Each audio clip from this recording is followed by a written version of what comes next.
Here's lesson 58, part 14, and we're looking at understanding the swing in more detail.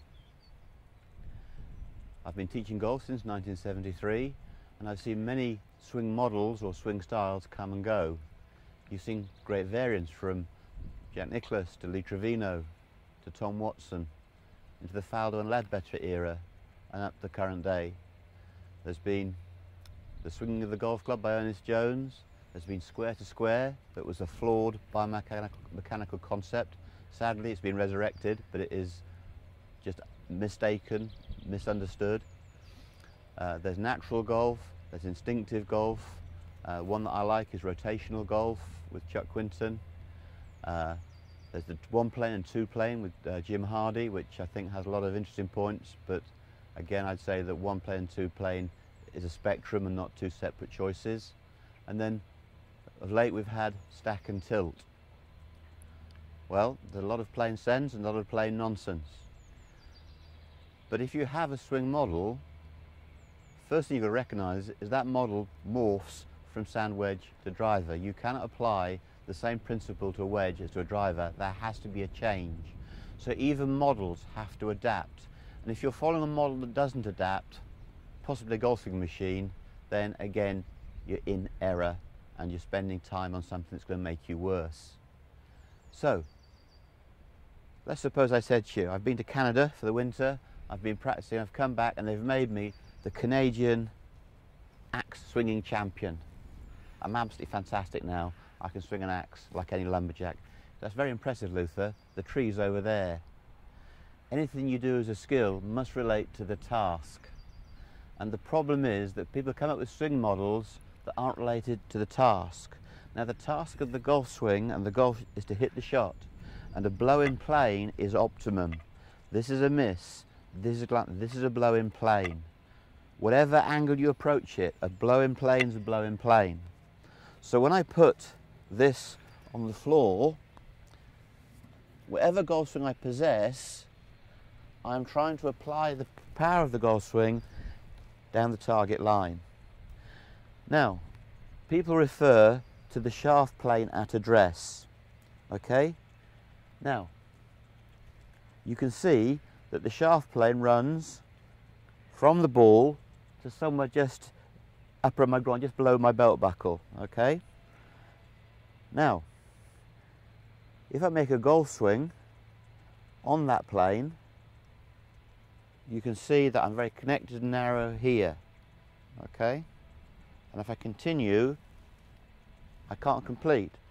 If I now tilt a little bit, I can, but I'm very narrow here, okay? So, if I were to show you shaft plane in Explanar, you can see that the butt of the club, if it stayed on the shaft plane, I'd be getting very narrow, the club face is closed, and it's very unnatural. What should happen is as you turn, the butt of the club rises to a higher plane. So, you can see that the butt of the club is parallel to the plane here. I can't stay on that plane. Unfortunately, Hank Haney taught Tiger to go back on the shaft plane and then a massive roll and re-rote to the top with a bowed wrist and all sorts of chaos. But because Tiger was in his prime, he made it work. But he's still recovering, I believe, from that erroneous information of shaft plane in the takeaway and then into the swing plane. So, if the butt of the club is on the shaft plane at address, it cannot be on the same plane. And people say it's a parallel plane. Well, that's a complete nonsense. A parallel plane is way above the ball, it's not directed at the ball. Parallel to what? Now, if you tell me that there are parallel planes, it must stand to reason that the butt of the club has travelled from the lower plane to the upper plane. So the idea of the butt of the club staying on the plane, the takeaway, again, is totally false. So, if I step into Explanar, Explanar is aligned at my optimum biomechanical plane through my sternum. So the butt of the club is below that line, it's on the shaft address plane, but look what happens.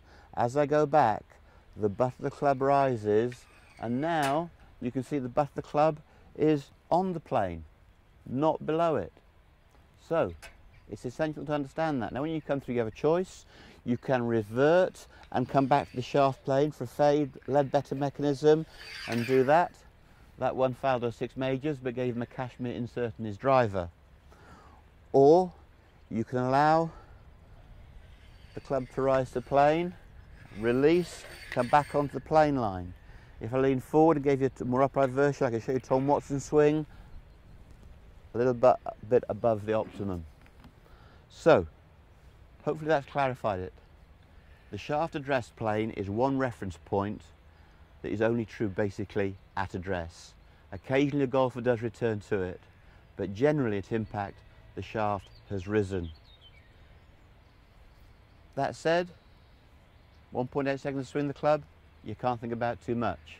So even though I've talked to you a lot in detail in the past weeks about understanding the swing, we still have to go to the golf course and play with 3 simple phrases: prepare, load, release, or aim, coil, fire, whatever floats your boat. But in 1.8 seconds, I don't believe you can have more than 2 swing thoughts.